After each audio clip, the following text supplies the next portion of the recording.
بسم اللہ الرحمن الرحیم۔ حضرت عیسیٰ علیہ السلام کے زمانے میں ایک بہت ہی سرکش، فاسق اور فاجر شخص اللہ کی مخلوق کے لیے باعث عذاب بنا ہوا تھا۔ اس کا سارا وقت لوگوں کو ستانے میں گزرتا تھا۔ اس کے گناہوں اور لوگوں کو ستانے کے سبب لوگ اس کی طرف دیکھنا بھی گوارا نہ کرتے تھے۔ ایک دن کا ذکر ہے کہ حضرت عیسیٰ علیہ السلام اس بستی میں تشریف لائے جہاں یہ شخص رہتا تھا۔ اس زمانے کی ایک عابد نے جب حضرت عیسیٰ علیہ السلام کو آتے دیکھا تو اپنے بالا خانے سے اتر کر حضرت عیسیٰ علیہ السلام کا استقبال کیا اور عقیدت سے آپ علیہ السلام کے قدم چومے۔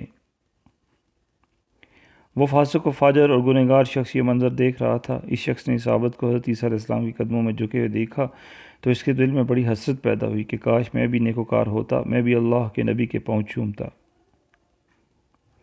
یہ سوچتے ہوئے اس گنہگار کی حالت ایسی ہوگی کہ اس نے رونا شروع کر دیا اور رو رو کر اپنے اللہ سے اپنے گناہوں کی معافی مانگنے لگا۔ جس وقت یہ گنہگار توبہ میں مصروف تھا، اس عابد کی نظر اس شخص پر پڑی۔ اس عابد نے بہت نفرت اور حقارت سے کہا کہ یہ مردود کہاں سے آ گیا ہے؟ یہ تو دوزخ کا ایندھن ہے، اس کا یہاں کیا کام؟ عابد نے اس وقت دعا مانگی کہ اے اللہ، میرا انجام اس مردود کے ساتھ ہرگز نہ کرنا۔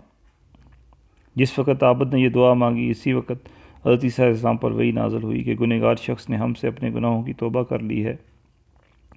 اس نے اس قدر گریہ ازاری کی ہے کہ ہم نے اسے جنت کا حقدار قرار دے دیا ہے، اور عابد نے چونکہ یہ دعا کی ہے کہ اس کا انجام اس گنہگار کے ساتھ نہ ہو، اس لیے اس عابد کو دوزخ میں ڈال دیا جائے گا۔ اس عابد نے اپنے زاد و تقویٰ پر غرور کر کے اپنے سارے اعمال ضائع کر دیے ہیں۔